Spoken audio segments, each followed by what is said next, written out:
G'day guys, and welcome to another YouTube lesson. Today we're going to take a look at influences of marketing. This is the second of the subtopics. We've already looked at role of marketing. We're going to look at two different syllabus dot points today. They are factors influencing customer choice, which include psychological, socio-cultural, economic and government influences, things that are influencing customer choice. And we're going to take a look at consumer law and how that influences the marketing department. And we'll look in particular deceptive and misleading advertising, price discrimination, implied conditions, and warranties. It's important to look at what an influence is. An influence is something that has an impact, be it positive or negative, on a business.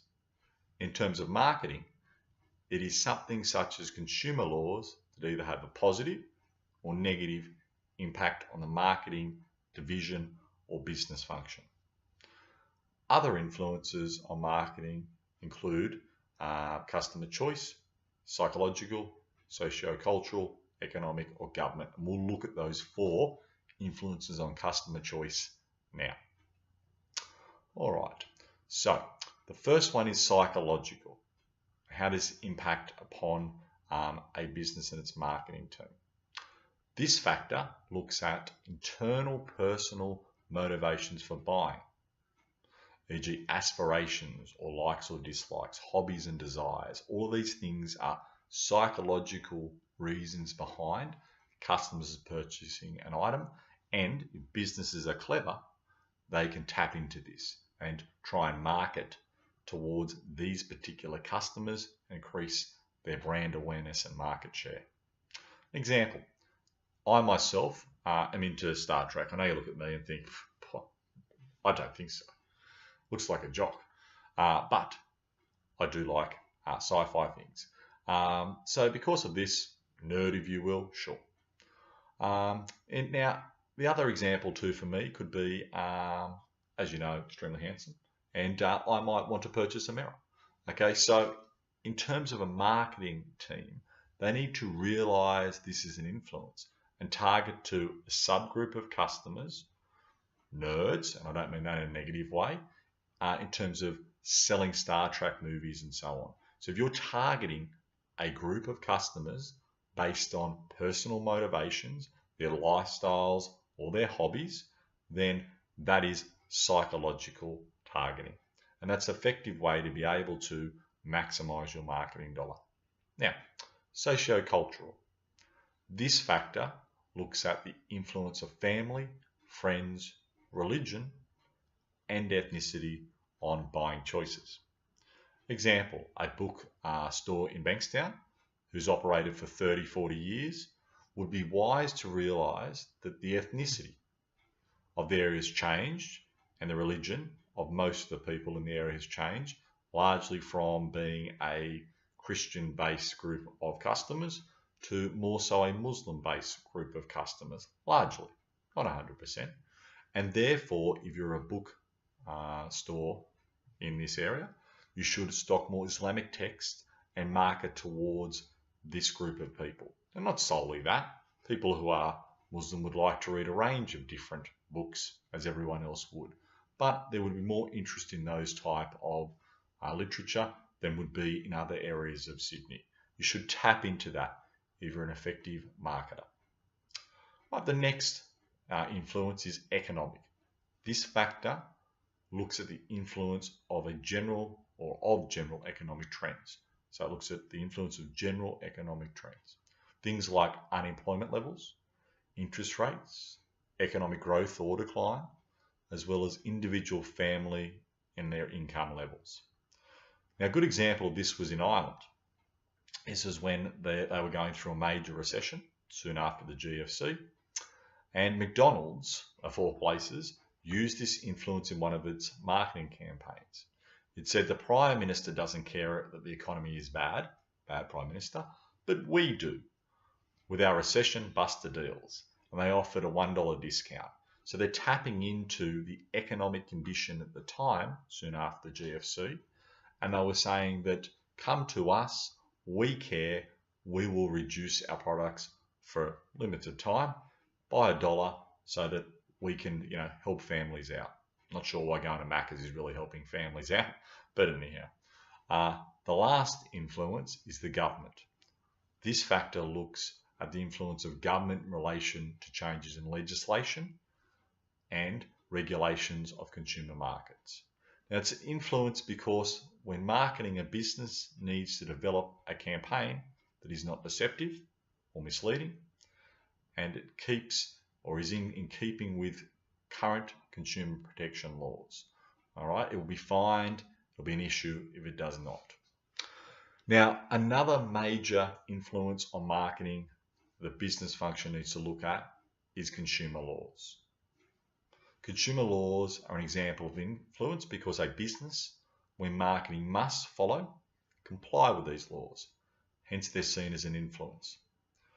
The Commonwealth Government controls, oversees, looks after businesses through the Competition and Consumer Act 2010, CTH, which stands for Commonwealth. It was created in Commonwealth Parliament. So the Commonwealth Government again has set out the Competition and Consumer Act 2010 CTH.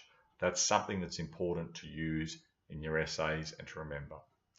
Now, this legislation attempts to promote fair and competitive behaviour in the marketplace. A business's marketing department must make sure it follows these laws when creating their marketing campaign. That's why it's seen as an influence by these laws. Now, other parts of consumer laws that you need to understand is this concept of deceptive and misleading advertising. Marketing may want to use deceptive and misleading advertising to gain a competitive advantage over their rivals. This is why it's seen as an influence. To deceive and mislead your customers in the short term could be very good at increasing market share and sales. But the medium and the long term, the tactical and the strategic time frame, it's probably not going to be. It's illegal for this very reason. The government don't want customers to be ripped off. So what are some examples of deceptive and misleading advertising under that act we mentioned, the Competition and Consumer Act? Some examples include giving misleading information about a particular product, content, or place of manufacturer. You can't say something's Australian made when it's made in Taiwan, or America, Brazil, etc. You're not allowed to overstate the benefits that a product will provide to the customer. Offering discounts and special offers that do not in fact exist is illegal under this legislation, and you're not able to use bait and switch advertising. So all of these things are influences on a business. You have to comply with the law. If you don't, well, two things happen.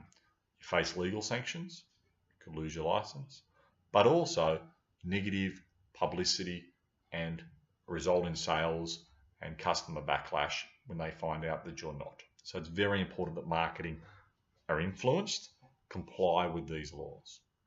Price discrimination is another area that's looked at under this Act.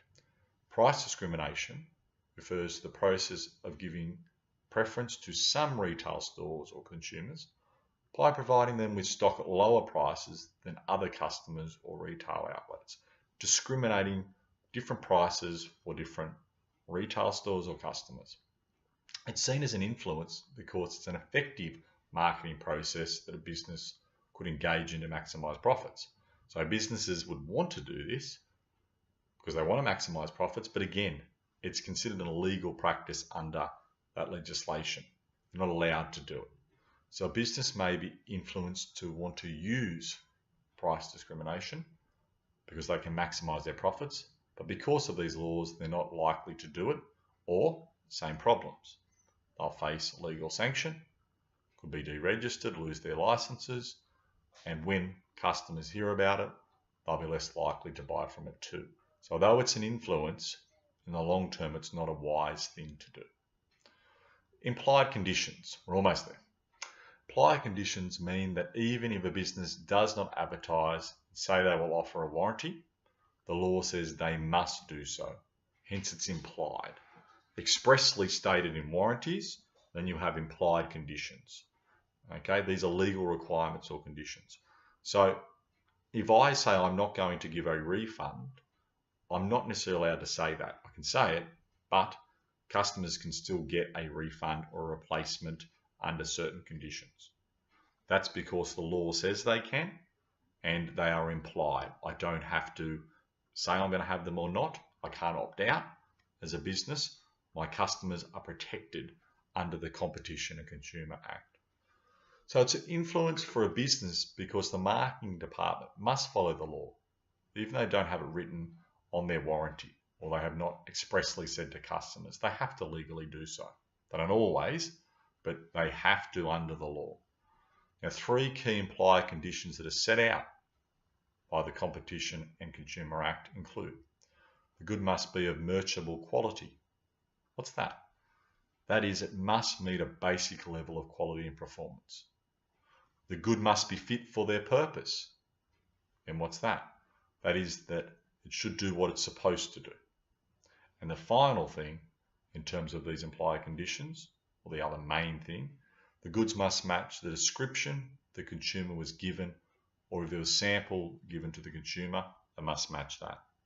Now, all of this is an influence because a business must follow the above laws, e.g. it must match the description the consumer was given. If not, again, those legal sanctions, okay, or negative publicity and backlash from its customers. All right, the last thing we're looking at today are warranties. A warranty is a voluntary promise offered by the person or business who sold the product or service to you. So it's a voluntary thing, whereas implied conditions, they're guaranteed under the law. Once you buy the product or service, the promise becomes a right that can be enforced under the Australian consumer laws, which are those Competition and Consumer Act. Now, again, the difference between a warranty and implied conditions is that implied conditions, I guess, are a safety net, a standard that you can't, as a business, get yourself away from. You automatically must follow those things. All right? That's why it's an influence. You have to follow it. Must be of merchantable quality. With a warranty, you can say, look, 5-year extended warranty. We will allow customers, under certain conditions, to be able to get a refund or a repair or whatever it may well be that you put in your warranty. You don't have to have a warranty, but it's good for marketing because it looks better. You're differentiating against your competitors. Okay, but you do have to comply with the implied conditions that's set out in that ACL, the Competition and Consumer Act. All right, guys, thanks for listening, and I'll see you next time. Goodbye.